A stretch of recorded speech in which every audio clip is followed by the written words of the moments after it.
afternoon, everyone. Welcome, welcome. I see there's a lot of people already entering, some people more entering. Welcome to our Future Engineering Faculty and Professionals Workshop Series. This is hosted by the College of Engineering, the Office of Graduate Education. And today our workshop is Prepare for Success Applying to Research One Universities. We have three great panelists, and we hope you make the most out of their experience today.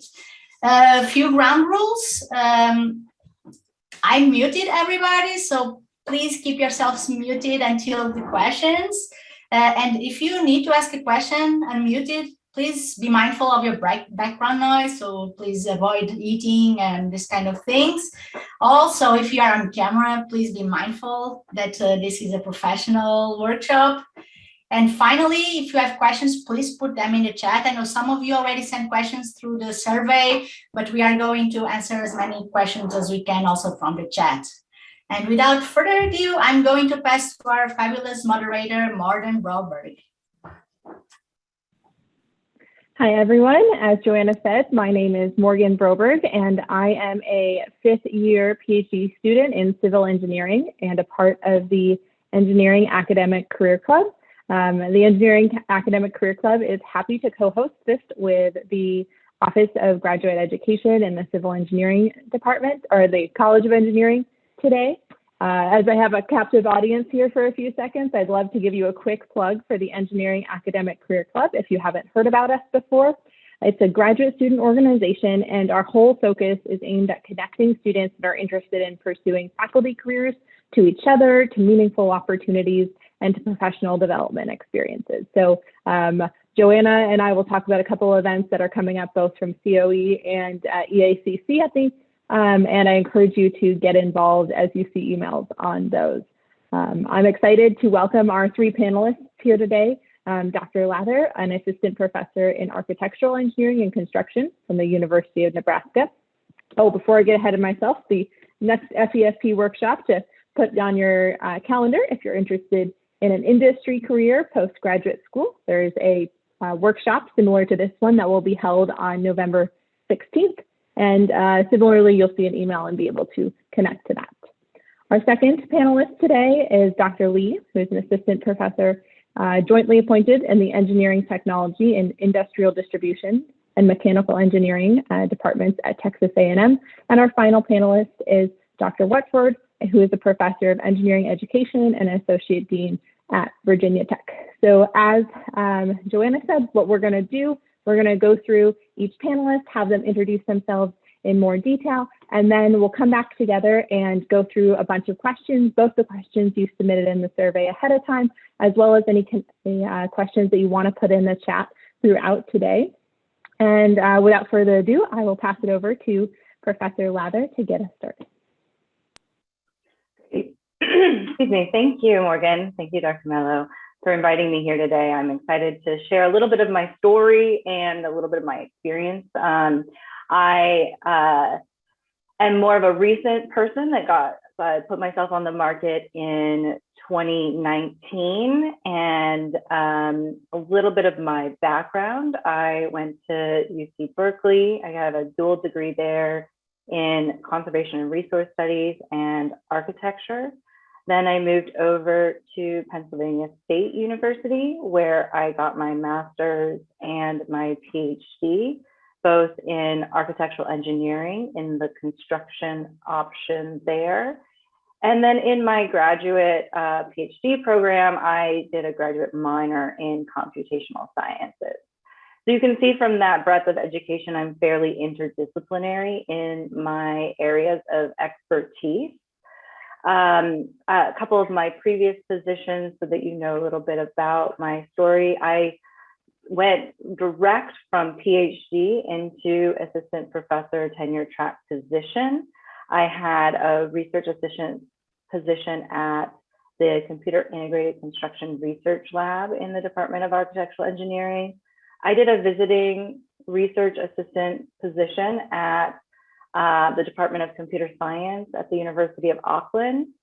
And I also spent some time as a research assistant, part of the Pennsylvania State University, but in a consortium for building energy innovation in my first few years of my training as a graduate student. So sometimes you see people listing some of those research assistant positions as you're starting off, and sometimes you see people, once they're assistant professor, to leave those off their history. So I thought I'd just mention those because it kind of shows a little bit of my story. So next slide. One of the main things that I like to tell people in your position that are trying to understand what it might be like to apply for an academic position is that you start preparing yourself on day one. Now, this actually is not what I did because I wasn't sure what path I wanted to go in when I was in your shoes. Until I actually put myself on the market, I was wavering between both the academic career and the industry career. But whether I was interested in or not, I always was interested in understanding what the structure of those worlds were like. So that really prepared myself, and I really valued that. And I think that any of you guys should do that as you move forward so that you understand what the academy is like and understand how it's structured differently across different institutions. I would highly recommend you to volunteer to work on more projects than just your dissertation or your funded project. A lot of times we get sort of focused in on the depth of the problem that we're trying to solve in our program and under our advisor. And I think that is a little bit of a disservice into the training to be a faculty member, because as a faculty member, you have to manage multiple projects, be an expert, partner with other people that are experts in other areas. And so learning how to do that outside of your own research lab is a very valuable experience and an important part of your training to make sure that you're ready to be a faculty member. The next thing is to ask questions. I think asking questions is one of the most important parts of being in this industry.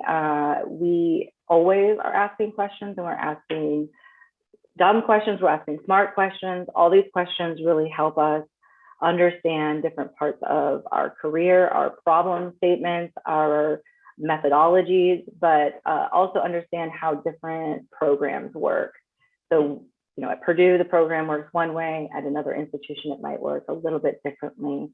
Some institutions don't do a defense, some do. So understanding those differences is really helpful. I would also recommend getting a diversity of skills. So your advisor is going to train you on the techniques and methodologies and communication styles that they find are successful through working with other projects and other teams. You'll learn new techniques and new methodologies, and all of those are going to make you able to create a strong funded research program in the future. So advocate for yourself by approaching that. And then lastly, as you're in this, at the institution, trying to prepare yourself to be on the market, I highly recommend networking across industry, across professional organizations. Get involved with Morgan and all the work that's going on at Purdue. Get involved in your professional organization. Set up lectures like this. Set up workshops to learn about certain techniques, learn certain software. And these should be outside of what your advisor is having you work on. I did that a lot of times, and that was really helpful for setting me up for what I do now. Okay, next slide. So as you put yourself on the market, if you're in that position right now, I know it's very stressful. I think it's important to remember that tenure track R1 positions are all about investing in high potential, high impact researchers. They want the whole package, but they're essentially investing in you. So you have to imbue all of the aspects of a faculty member that they want to support, because as a starting tenure track, they're going to invest in you through a startup fund. They're going to help train you in certain things that are going to help make you successful at the institution. And they want that investment to go leaps and bounds beyond what they invest in you. So I think that a couple of the things to think about as you're imagining what that would look like is to, use your unique experiences to tell a story across all your application materials. Both your uniqueness is going to be a value add, and it also will explain any differences that you have amongst your competitors on the market. Having a clear vision is going to be really important. And then I recommend you know your audience, their priorities, their curriculum, their culture. I interviewed before my defense, and one of the advice that I got that I will mention to you guys is that you should act the part, act the position that you want as you put yourself on that market. And lastly, if you get the interview, you've met that standard. So next up, you need to show that you know what it means to be a faculty member, and that that you want to show what kind of colleague you are, because they want a collaborative colleague that they can count on to help with committees and different activities that are associated with the business of the department. And you're not going to be able to lie your way through it. It's a 12-hour in-person interview. So, show your interest, show your genuine self, and make sure that, you're always, being genuine throughout the whole process.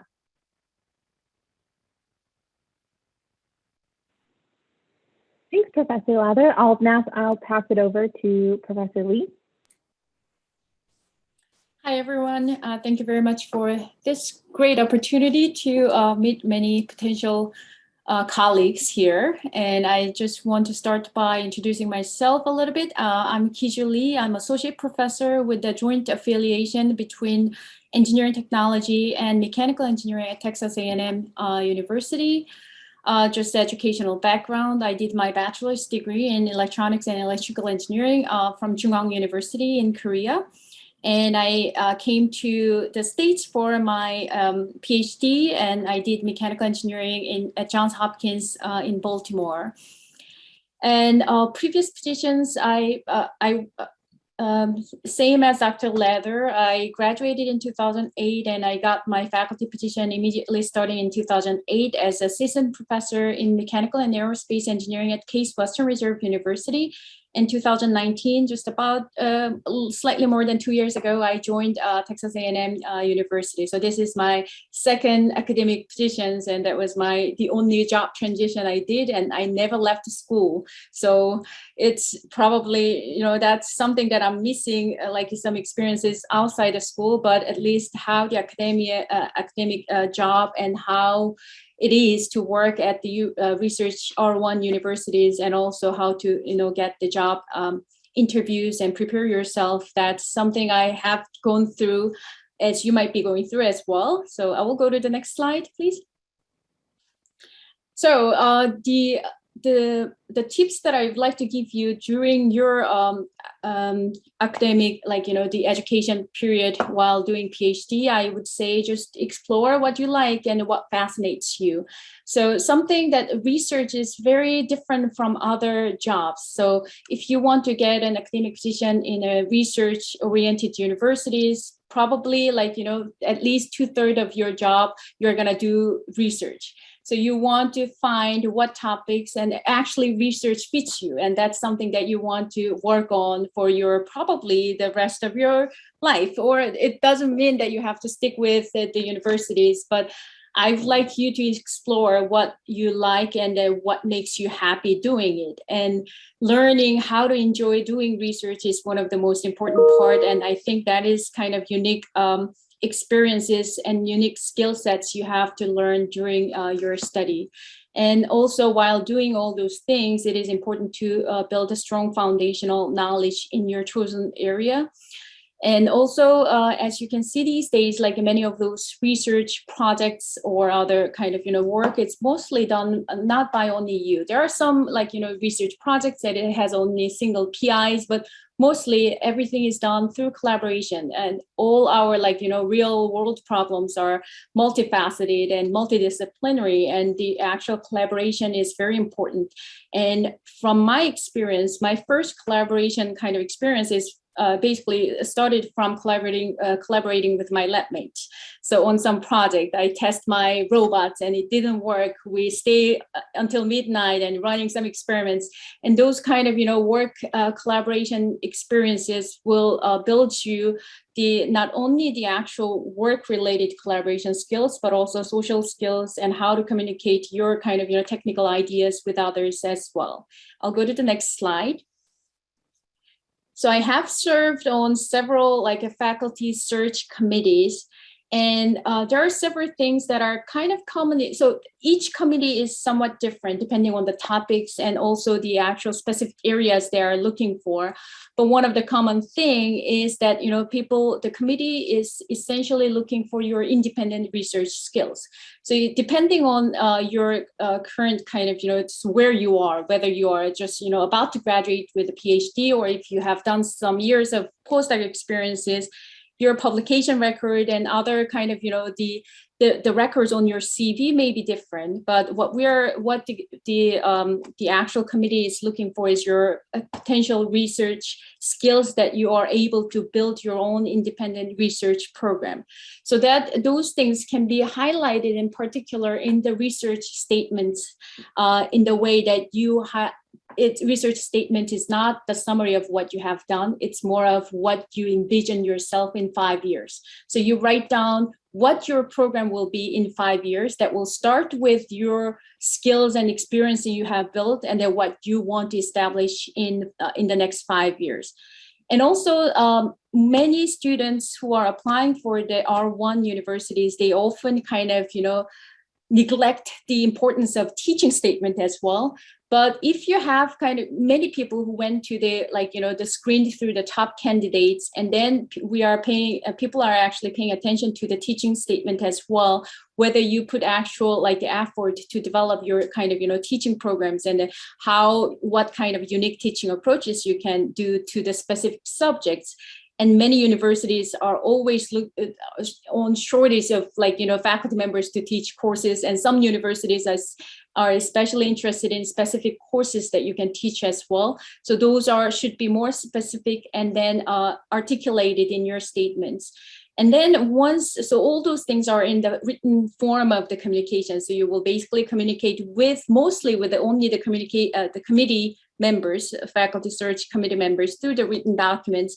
But when you actually go through that process and selected as one of the kind of top candidates, that will go through the interviews. So these days, many universities might go through 2 levels of the job interviews. First is a screening interview that will be typically done through Zoom or other conference calls. And then probably the top 3 or 5 candidates will be invited to on campus. And then one thing I'd like to emphasize is prepare for the online interviews, because many people find it's more intimidating. And then we found the candidates more nervous. And sometimes we could feel, because the screen is even closer than what you see in the kind of lecture room and interacting with other people in person as well. So just, building on those different levels of skills, communicating through virtually and then actually meeting in person as well. And also one last comment I would like to add is always prepare for questions to the committee as well as whoever you meet, because they will always end their interview process with, do you have any questions for us? Then if you prepare specific questions related to that university you're applying or a specific program you're applying, that shows your genuine interest to the program. So that is always a kind of, considered positive to the committee as well. So these are some of those tips I wanted to share. So that's it from me. Thank you, Professor Lee. And last but certainly not least, Professor Waxford. Hi, everybody. Can you hear me okay? All right. So this slide tells you basically who I am. I got all my degrees from Virginia Tech. I was one of those kind of people that stayed here. My first job actually was a faculty position at Clemson University, an assistant professor at Clemson. And then I ended up coming here to Virginia Tech to create the Center for the Enhancement of Engineering Diversity, and I've been here pretty much ever since. My faculty position right now is in engineering education. Then I'm also the Associate Dean for Equity and Engagement in the College of Engineering. So in these positions, I basically work with increasing the recruitment and retention of diverse individuals at the pre-college, undergraduate, graduate, and faculty staff levels. We kind of cover the whole continuum. So it's a lot of fun and I'm enjoying it. So next slide. All right, so I forget what the question was here, but this is just some of the things that came to mind immediately when I looked at what we were requested to do. The first thing is keep your word. I'm in the middle of a conference right now. I'm doing reviewing papers and doing the program for a conference. And I had all these people that agreed to review papers for my conference. And then when it comes down to the date that everything's due, all of a sudden it's not done. And I ask, so what's, and I get emails back that say, oh, I'm so sorry, I can't do it now. Oh, I'm so sorry. And that reminds me, and I always think about the fact that when we hand out assignments in class to our students, and they don't wait until the last day to tell us, oh, I'm so sorry, I can't do that right now. Okay, that's not a good way to make a good reputation for yourself. So, and if you can't do it, just tell somebody. People really don't mind if you say no when somebody asks you, can you do something? Everybody recognizes that we're all busy. We all have full-time jobs, and the service that we do for our community is essential, but we can't do everything. So just keep that in mind. If you agree to do something, do it. If you can't do it, tell them no, and they will be forever grateful to you for that. All right. So for meetings and things, always be early. Don't be late. Don't be 5 minutes late. And in fact, the rule is, what is it? If you're 5 minutes early, you're on time. And if you're on time, you're already late. So try not to hold people up and to be where you're supposed to be at the time that you're supposed to be there. It's, again, most of the time you are influencing someone else's calendar as well. So that's the issue, is you really want to be cognizant of other people's time and energy and effort. One of the things that I had to learn, you have to identify the work habits that allow you to be the most productive, right? I am a morning person. When 12 noon hits and I eat lunch, it's like my brain just kind of slows down and goes into this kind of hibernation mode. I'm a morning person. So if I've got to do something, if I got to write a paper, if I need to write a proposal, if I need something where I really need my brain working well, I do it in the morning. Afternoon is when I can do rote tasks and trivial tasks, things that don't require as much brain power for me. Now, again, that's just me. My husband is an evening person. So during the morning, I don't even talk to him in the morning. He's like, yeah, just get away. So he does his work in the afternoon and late at night, which I frankly don't understand, but okay, that's fine. But find your work habit. Do you need quiet? Do you need space?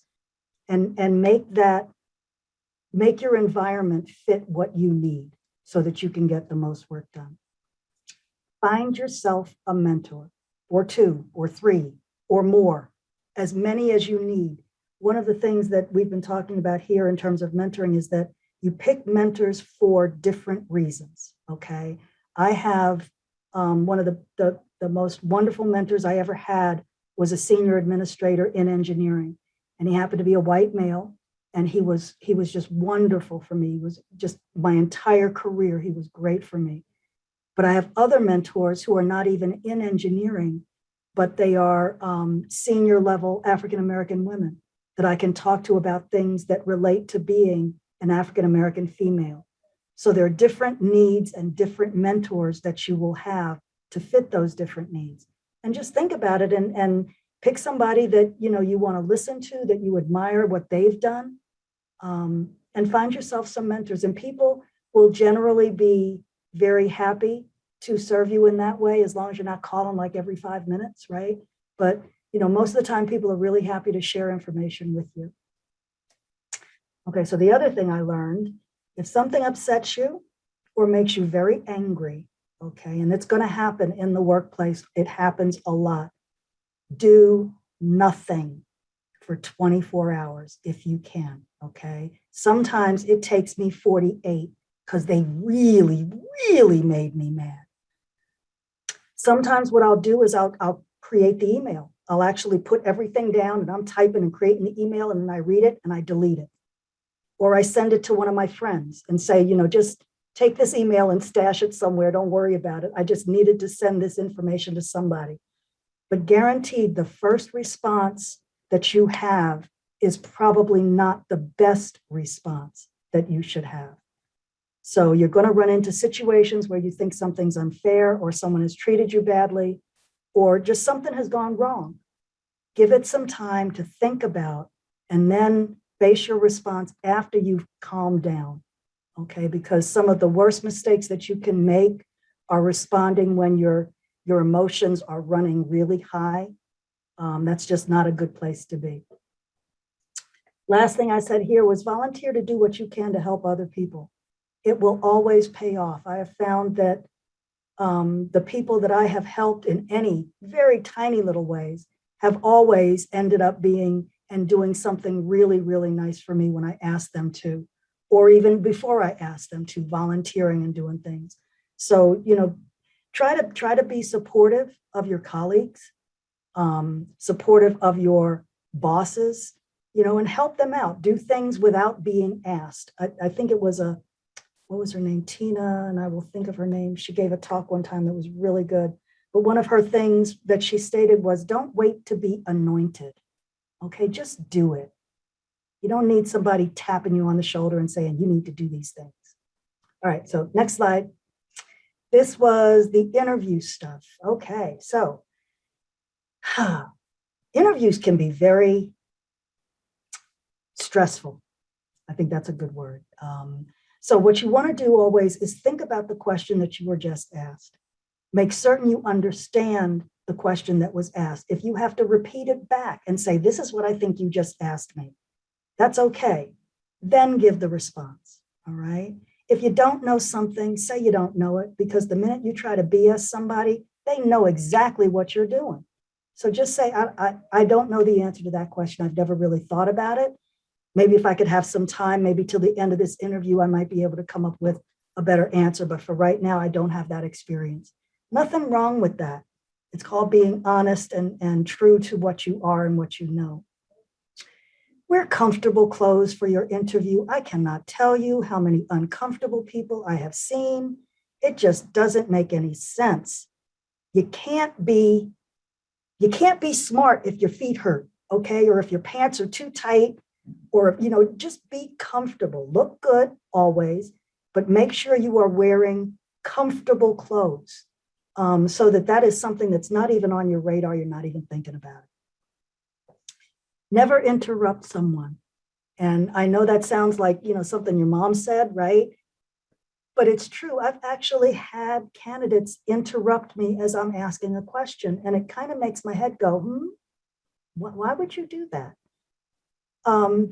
It's rude, no matter what the circumstances. Let somebody finish talking, and then you can say your piece.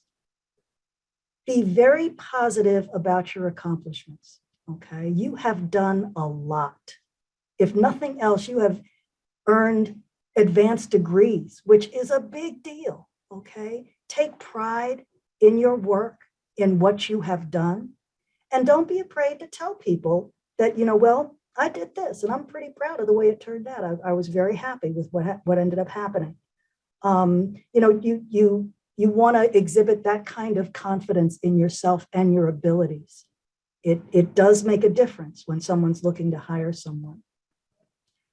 I shouldn't even have to say this. Don't talk politics. Don't talk religion. Don't make jokes in your presentation. It never goes well. I have seen that so many times, and people try to give the most innocuous joke, and it's like everybody's in the room kind of looking at each other going, yeah, why'd they do that? Okay, just don't. Leave it alone. Just give your presentation, and try not to make people uncomfortable, because they will remember that and they'll be like, that I was not feeling real good about that interview. Get a good night's sleep. That's really important. Get a good night's sleep, eat some breakfast, whatever, before your interview.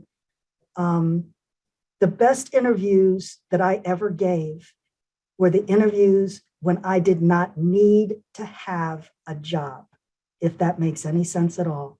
I had a job that I liked. I was looking at another position and thinking that might be nice, but I didn't have to leave. I wasn't desperate. Okay, desperation tends to come across.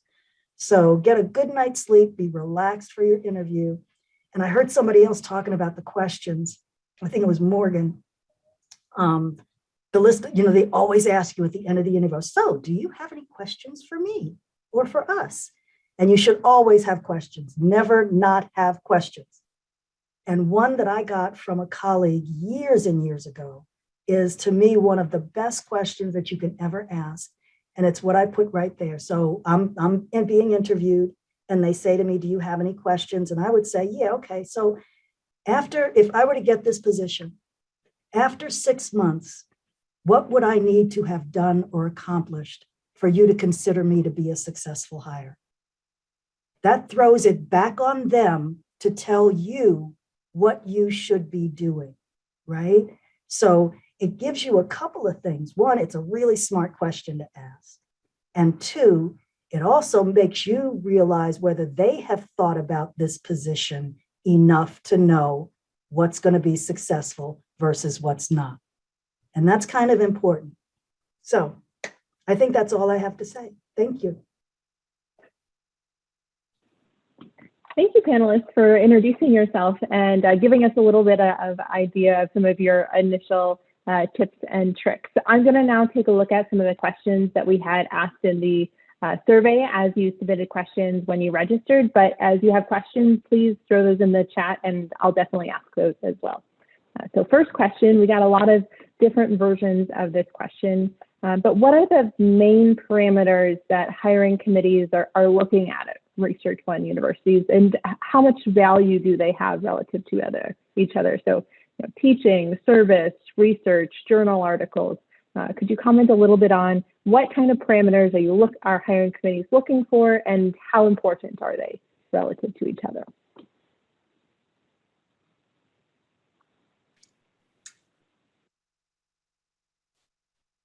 I can start us off. So, different universities are going to have different weights, and sometimes the university is going to give you an idea of that by indicating what type of apportionment that they are designating for the position, right? So you might have 40% teaching, 50% research, 10% service, or you might have, 30% teaching, 60% research, excuse me, and 10% service. And how they define those things is a great question to be asking them, because they will look at service both as the department service, the university service, the college service, as well as the professional side. So it is, you have to do those things. And, but what does 10% mean? Every university has a different structure for evaluating those. And some have highly dense metrics and some do not. We're, in the process of going through some of those and trying to have a standard across the university, which is sort of an interesting thing to do. And you see some universities do that. So that helps to provide some sort of definition and sort of metric for what is, 40% teaching or 50% teaching. Is that, do grad students advising them count as part of that? And then I think I'm being a little bit vague because it is a vague thing how people interpret these things, but there are sort of standards. You need to be great at all of these things. They all matter just as much as one another, because in order to get tenure, you need to be excellent at all the things that you do, but you need to also apportion your time appropriately based off of that expectation of apportionment. at my university, we have a really high value of teaching excellence. And so we might have a little bit more focus on that above publications, because we value that, because we're a land grant university. We're the main engineering university in Nebraska. So context matters in how people define these things, and it's going to shift and change over time. So as we see, what people were hired on 20 years ago is different from what their expectations are nowadays, and that's going to evolve over time as well. So. If I may add a little bit more on the top of that one. So I agree with everything Dr. Leather said. And then one thing just from the application side, I would say if you are applying for the R1 universities, probably you want to basically, so you have to prepare your CV. That is probably the first thing that all the committee members will see. The number of publication is very important, but the quality of publication is probably more important, because there are many journals that you can submit and probably accepted easily, versus there are publications that are hard. And the committees, they will know, and at least the one person in the committee will be in your area, and they will be able to differentiate what are good and what are bad. So if you have a few really good journal papers with some conference papers, that is good and probably better than having so many journal papers in tens of journal papers, which probably published in a not very well known kind of areas. And the one thing I would kind of strongly recommend is, when you apply for universities, some students, they basically make the application materials and then just change the names and submit it all. You have to customize for each position. As the committee, what we look at first is the research fit. Many research positions, they have a very specific areas listed. And then if your area perfectly fits for that position, even if your publication record is weaker than some others who do not have a very well matching area, you will have a higher kind of consideration. So making sure you apply for those positions that they're looking for your research interest. Do not spend time on those other places, just hoping for the best. So just look for the positions that you're interested in, and that fits based on your own research skills and your research topics. Then you can probably individually customize the applications that fits for that specific university and program. So that's probably one tip I'd like you to add when you think about research components of your application. And then again, the teaching statement, when you actually list the specific courses that are offered in that department, and you can say, I can teach, let's say, ME 359 or numerical methods, and those things that actually considered very kind of positively, that you paid attention to the curriculum, and then you identify the courses that you are interested in teaching as well. I think I'll take that question that's in the chat in terms of the research statement, because that's actually a really good one. All the faculty searches that we're running right now, we're asking people to submit a statement on research, a statement on teaching, and a statement on diversity. So there are these 3 statements now that people are being asked to submit, and all 3 are important. So looking at the research one, basically think about the fact that you are moving into a position where research is considered a large part of your job, right? One of the reasons I think a lot of us go into faculty positions is because we can pick and choose what we want to do, which is different than if you go to work for somebody where they hand you a project. So what you want to do is really, I want to say plan out, but it doesn't have to be detailed. You don't have to say on this day at this time, I'm going to do this. It's more like, okay, this is the research I want to investigate. This is the topic in general. These are some of the different areas aligned with that research topic where I see myself asking these questions and investigating these particular aspects of it. Where do you see the funding for this research coming? Is it coming from National Science Foundation? Do you see corporations being willing to pay for your research, or the NIH or different organizations like that? So give some thought to how are you going to fund the research that you'd like to do. Give a thought to, obviously the facilities that you need. That's going to be something that comes up when you talk about your, what do they call it? The package. Somebody help me. Why am I blanking on the hiring package? Startup. Thank you. Startup. I couldn't think of the word. Thank you very much. The startup package, which basically says, what equipment are you going to have? What space do you need to do the research that you need to do? And you need to be realistic because you want to be successful. So don't tell them you need half of what you really need to be successful, because then they'll give you the half and then you're not going to be successful. So that's just not a good thing. So be specific about what you need and where you see your research going. That's really what the plan is about. And most of them that I've seen are limited to 2 or 3 pages. So you don't have a whole lot of room to describe your research intentions.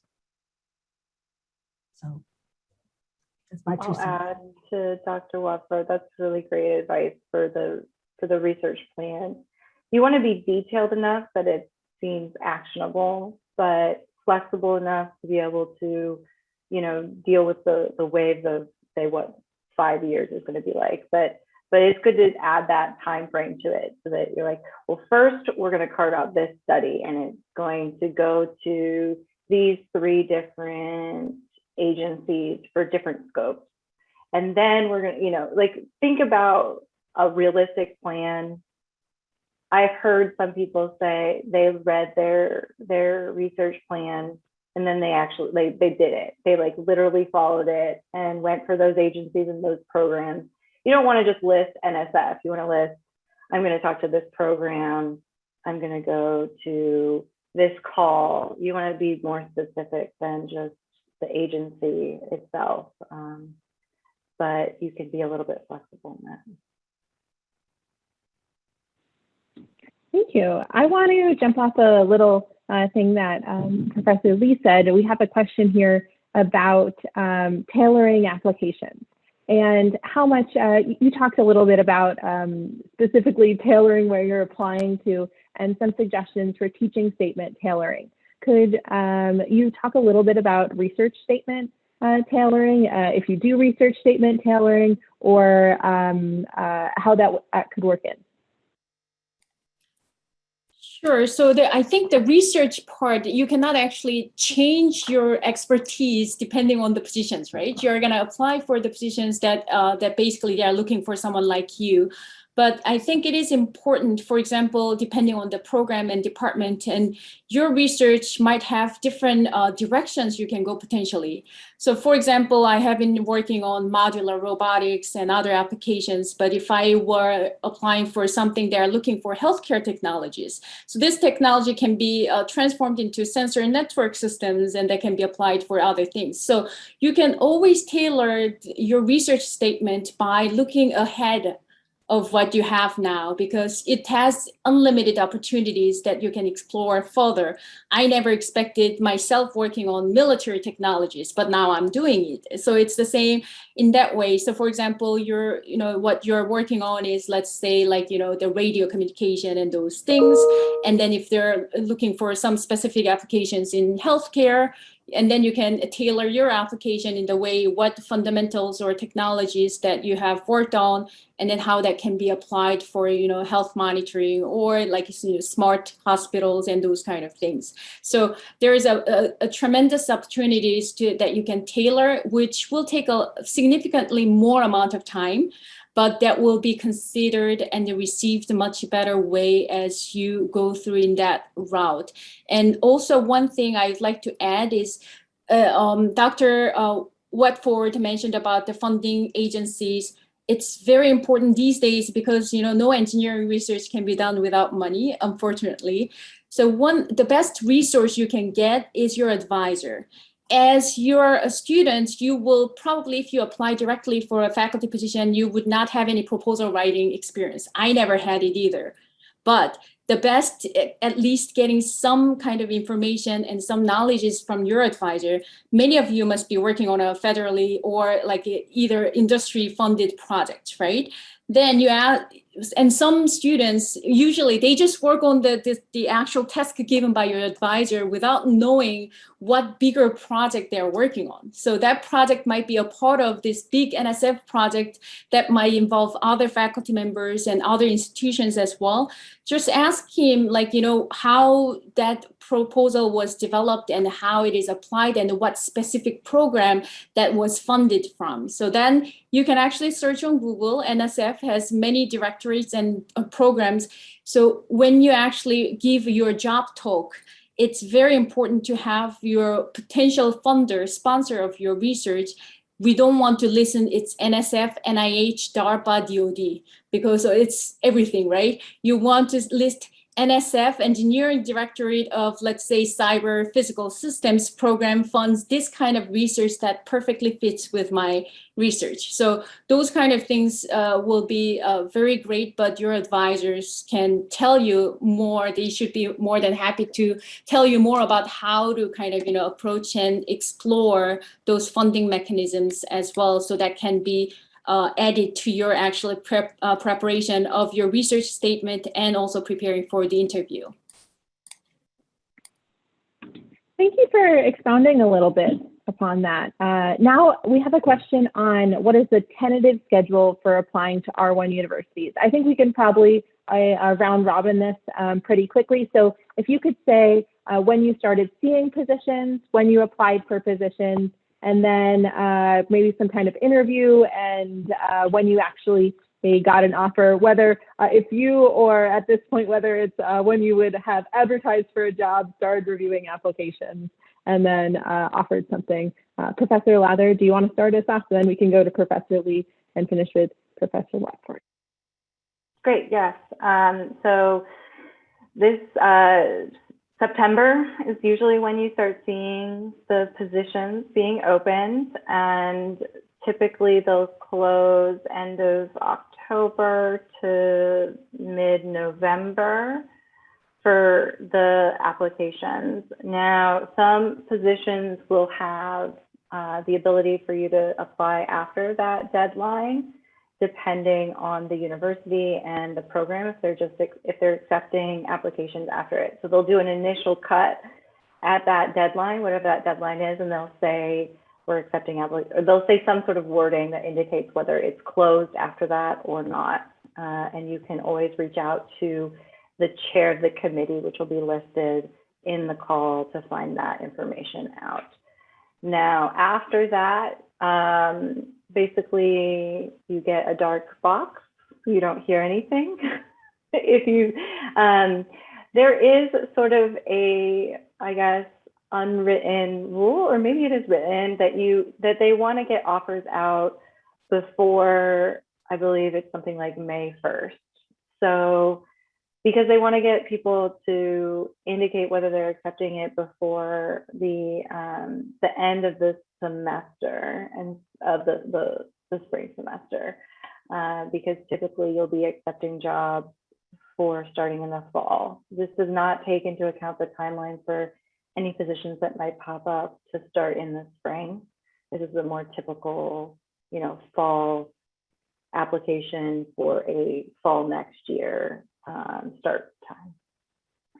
The interviews will start with the screening for an R1 around January, February, and you might have some more aggressive searches that want to get offers out early, and so they might be doing in-person as early as December, because they want to get offers out before other schools get offers out. So there's kind of different strategies for timelines for things. And then in person, February, March, offers out in April. That's a pretty typical timeline. And you'll see different things in terms of when they'll start asking for letters of, for your reference writers. So your reference writers will need to write a letter based off of requests from the committee. And R1s will typically wait till you're far enough along in the process before burdening them with those letters. So it depends on the school whether they wait till you're shortlisted or they wait till after the interview process. Now, for more teaching institutions, they might ask for those earlier on, which is kind of an interesting change in the industry these days. But yeah, that's a basic timeline from my perspective. All right. So I think it's if you're planning to graduate in May next year, this is the time you will apply for the jobs, and there will be a bunch of jobs being posted now. And then throughout the fall semester, the timeline might vary depending on the university. Some places, they will still accept the applications until like January or February, I assume.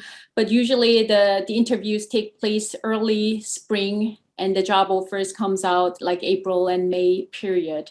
So that's pretty much very typical, but it's usually throughout the fall semester, you will just continuously checking new posting and sending out. So you should have consider this is additional work you will do kind of, weekly basis. You will check and then submit it over the weekend and something like that. So we're in the middle, my institution, of doing searches right now, and literally ads started coming out about a month ago, and I'm still waiting on a couple. Most of them, they have in their review of applications will begin on. That's the target date that you need to be looking at, because that's the day they are going to download the applications from their website and start looking at all of them. And if most hiring agencies, I'm a state agency, so most of us work about the same. They don't have to look at anything that comes in after that date. They can if they want to, but they don't have to. So you want to make sure that your application is in by that date when they start reviewing. And we've got, oh my goodness, review dates that started, and these are for positions beginning next fall, so fall of 22, basically. We had some review dates starting as early as October 7th, which I was not necessarily inclined to be happy about, but that was what the department decided. And some that are January 10th, literally, and all the ads are out right now. So it really covers a huge span of things. Now, again, I believe most of the people that we're talking to are entry-level PhD candidates, because one of the things that you will find is as you start looking at higher level positions, that time period gets shorter and shorter. We're looking for a couple of department heads here at Virginia Tech, and I know they would like to have offers by, say, the end of February, March. They would like to actually offer a department head position. So again, it varies depending on the actual position that you're applying for. But I agree and concur with everything that everybody else said. So. Thank you. And I think the question I'm going to finish this off probably with for today is, first year PhD students or people who are young, we've spent a lot of time here talking about later I'm starting to apply. If you're early in your graduate school career, are there things or experiences that students should be seeking out or really make sure they get in order to be more competitive down the line? I'll start on that one, just real briefly. We talk about the quality of the funding that you receive when you are a graduate student. So, and how there's better funding than some, right? And the best funding is a fellowship where you don't have to work at all for that money. You instead can spend all your time on your research, et cetera. That's great. Working as a research assistant, that's also great. Hopefully the research that you're doing and being paid for is in line with what your particular dissertation topic is, your research topic. But one of the things that people tend to forget is that you are entering a faculty position. It requires teaching and research and service. So even if you are on the best kind of money, you've got an NSF GRFP that's paying for everything, ask if you can please teach a semester. Pick a class that maybe you know the subject well, learn how to teach and talk to other faculty members about tips and techniques for teaching. It's sad, but a lot of our new PhDs coming into faculty positions have very, very limited teaching expertise and experience. And that is something that it's an important part of your job. So get that experience while you can. That's my 2 cents. I'm really glad that Dr. Waxford said that, because there's, well, one, she's from engineering education, and two, there's a lot in terms of how do we teach at engineering for engineering of the future right now. And a lot of people are talking about that, especially in terms of diversity, and that there's a lot of opportunities. I don't know what Purdue has, but at my institutions, I've always looked for the support mechanisms that help me learn how to be a better teacher. We had requirements in my graduate program to take a seminar at, I was a teaching assistant for part of the time. We had to learn a little bit about what it means to be an educator in order to be a teaching assistant. And so using even those little bits of information on your application can really set you apart from other engineering candidates. If you're on a funded project that is just that one project, that can be seen as that you're potentially only able to do one thing. And so that's why I mentioned earlier, diversity of skills is important. You do need to know deeply your topic area, and you need to carve out your unique story and your independent research. But you also have to have these kind of tendrils reaching out where you're exploring how do you educate people in these unique topics that you're developing, or collaborating with your lab mates, like Dr. Lee mentioned. All these things are really important. And you can start now. You don't have to wait, and it will make you a valuable candidate, whether you're going for an R1 or for an industry position.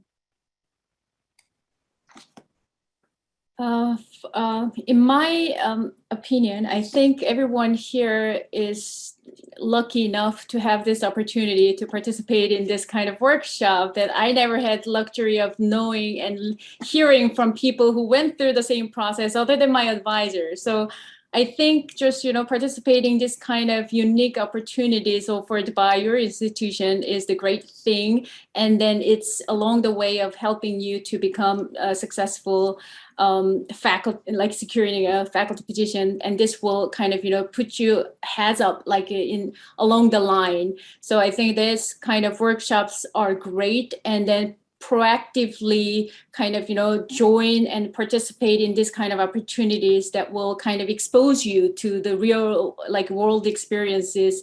And then hearing from those who went through the same process and who have been there before. So I think those kind of things are important. So try to get the best advantage of everything that is offered for you to be better prepared, and just do good work from your work and the research. And also don't forget to think about your future research program. Always have that one kind of, in your brain, brainstorming the ideas. That always helps you. And then also make that one connected directly to what you like. So that would be my kind of, last 2 cents. Thank you so much, and thank you for the unsolicited plug for getting involved more in the Engineering Academic Career Club or the Future Engineering Faculty and Professionals workshops, Professor Lee. I'd really like to take this moment to thank all 3 of you for coming and participating. We really appreciate hearing external perspectives, again, other than just our professor, on how we can pursue faculty careers. Just a couple quick things as we head out today. One, if you could fill out the evaluation form, we'd love to hear what went well here, what we could do better. So that is both in a QR code here, as well as I believe there might be a link in the chat. And then there are 3 potential events that you can think about coming to soon, and we'll get, I'm sure, multiple emails about, including the second FEFP workshop, which will be on industry careers for graduate students. So specifically, how can graduate students transition from here at Purdue to industry? And that'll be on November 16th again. There is a professional development plan workshop from grad school to tenure track, which will be offered by the Engineering Academic Career Club on October 28th. And then demystifying faculty applications, interviewing and negotiating will be coming up in November on the 15th. I hope to see many of you there. And again, thank you, panelists. We really appreciate your time. Have a great afternoon, everyone. Thank you, everyone. Thank you. This was Thank you. great.